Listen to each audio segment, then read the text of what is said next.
In October 1988, the world stopped.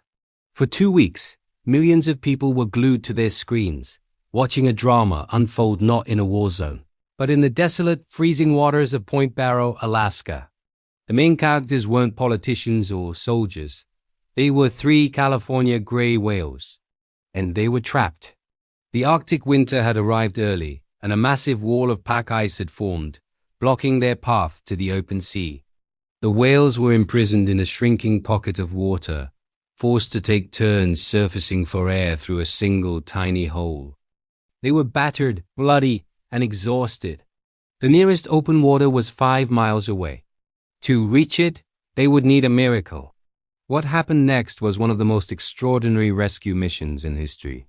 It was an event that bridged the Cold War, bringing together Inupiat hunters, Greenpeace activists, the US National Guard, and eventually the Soviet Union. They all dropped their differences for one singular purpose: to give 3 dying animals a second chance at life. This is the incredible true story of Operation Breakthrough. To understand the gravity of this rescue, you have to understand the location. Point Barrow is the northernmost point of the United States. It's a place of extreme beauty and extreme danger. In the fall of 1988, gray whales were migrating south to Mexico for the winter. But 3 of them, a large adult, a second adult, and a young calf, stayed behind too long to feed. Nature was unforgiving. The temperature plummeted, and the Beaufort Sea froze rapidly. By the time the whales realized their mistake, a formidable ridge of ice had formed between them and the open ocean.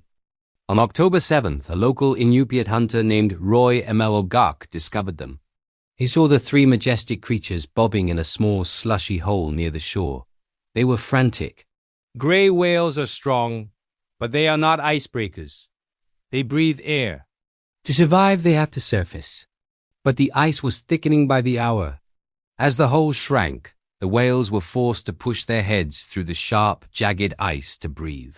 Their snouts were cut and bleeding. The water around them was turning red. Their breathing was labored and raspy. They were literally battering themselves to death against the ceiling of their own prison.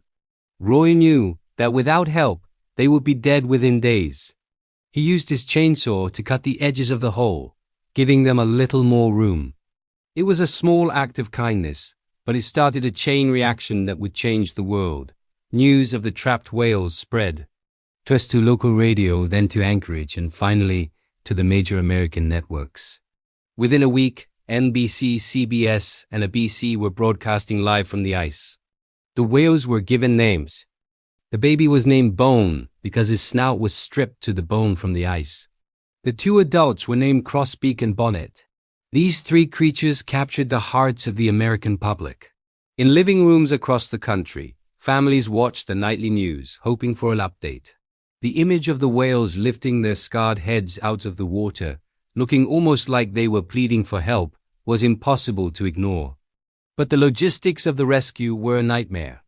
The ice was thick, the weather was brutal, and the open sea was miles away. Local biologists were skeptical. They argued that this was natural selection, a tragedy, yes, but a part of nature. But the public didn't care about natural selection. They wanted a rescue. President Ronald Reagan began to receive calls and letters. The pressure was on. The second chance had to happen. The first phase of the rescue was driven by sheer human grit. The local Inupiat community, who traditionally hunted whales for survival, became their greatest protectors. They realized that heavy machinery couldn't reach the whales without breaking the ice and killing them. So they used what they had: chainsaws and muscle. Dozens of men and women went out onto the ice in temperatures dropping to -20 degrees Fahrenheit. Their plan was simple but exhausting. They would cut a series of breathing holes, a path of stepping stones, leading the whales toward the open water.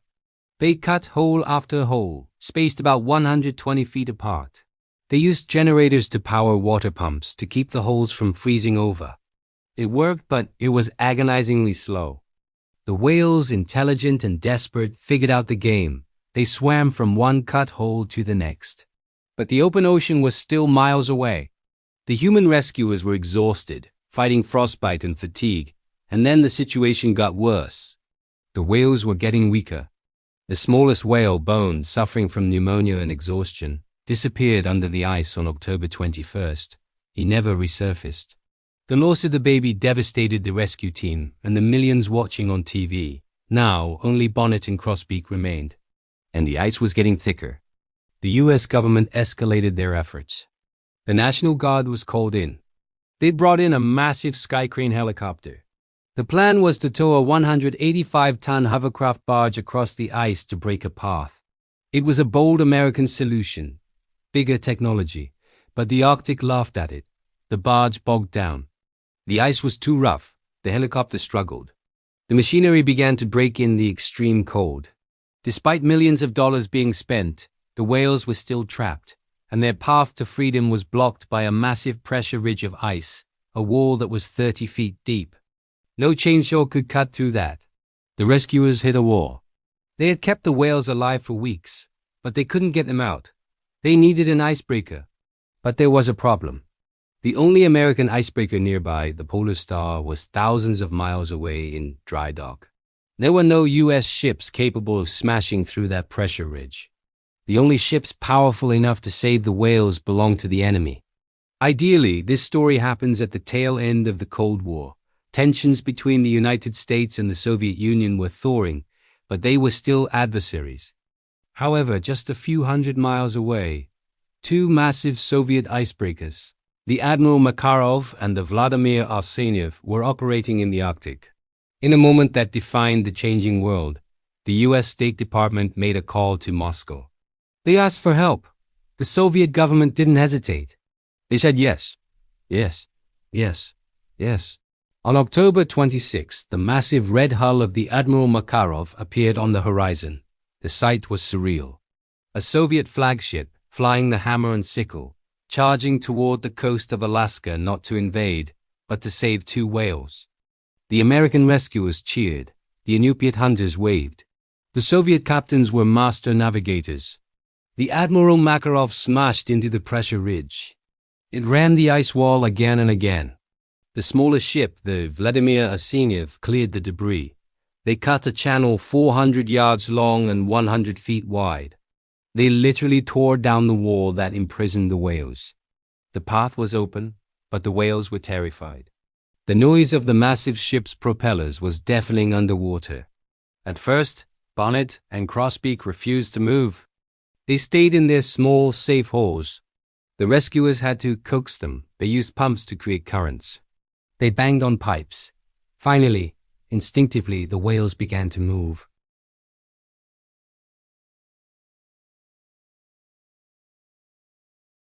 The crews on the ships and the people on the ice watched until the spouts of water disappeared into the mist.